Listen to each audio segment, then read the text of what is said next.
Any questions? Sir, ginamit lang namin yung reklamo regarding dun sa detention dun sa kliyente ninyo. Sir, question ninyo yung ano yung specific na irereklamo ninyo? Even the inquest ba irereklamo ninyo? Hindi, yung inquest, we made a reservation.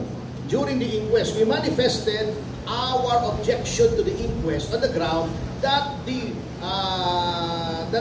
crimes being charged should not be subject to inquest. Di ba pinaliwanag ko kanina? Ang inquest, nahuli ka in the act. In a general sense, kasi hindi naman kahit in the act, di ba pinaliwanag ko na. Before, commission, during, or after, and you have reasonable grounds. Yun ang, well, walang word na ganito sa dictionary, pero just to make it simple, yun ang tinatawag na inquestable. Walang ganung word, ha? Kaya lang dito, narinig ko sa mga abogado, inquestable, eh. Pero walang word na gano'n, hinanap ko, eh.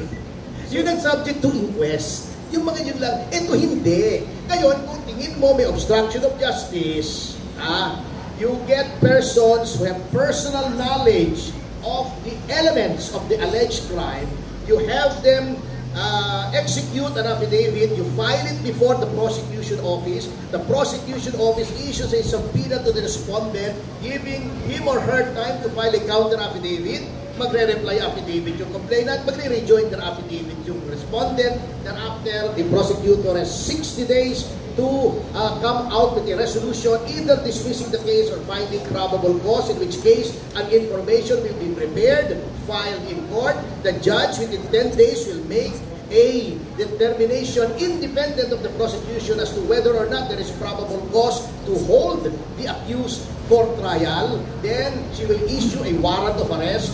If it is bailable, the bail recommended will be indicated therein. That is the a warrant that is addressed to all law enforcement officers. Ito po, legislative warrant, wala pong krimen ang kinumit dito. The only purpose of a legislative warrant is in pursuance of the power of the legislature to hold inquiries in aid of legislation and to gather information relative to a proposed legislation so that they may make meaningful and relevant legislation to get information from resource persons. That includes the power to resort to coercive measures to compel the attendance of resource persons.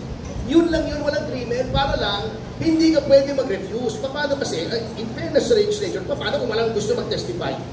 Ayaw kung pumunta dyan, bahala kayo sa buhay nyo, paano makakakuha ng information?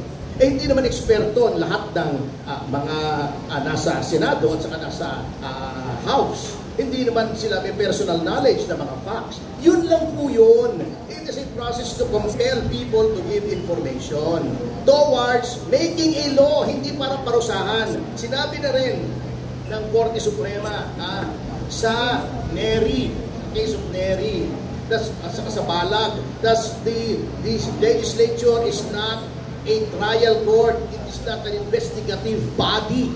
Yung impormasyon na kukunin mo hindi para mag-determine ng guilt or innocence, but to make legislation, to pass legislation. Yun lang yun. Kaya limited ang scope ng legislative warrant. Yun ang sinasabi ko. Ngayon, kung hindi mo alam ang difference between a court-issued warrant and a legislative warrant, bakit ka nasa DOJ? So, isang mabilis na lang. Ano yung kakaso natin at sino yung kakasuhan ng kampo ni Cassandra?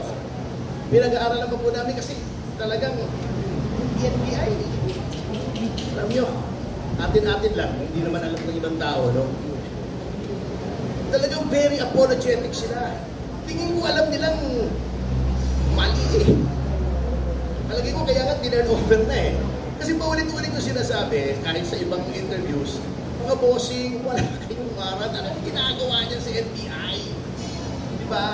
O, arbitrary detention yan. Very simple.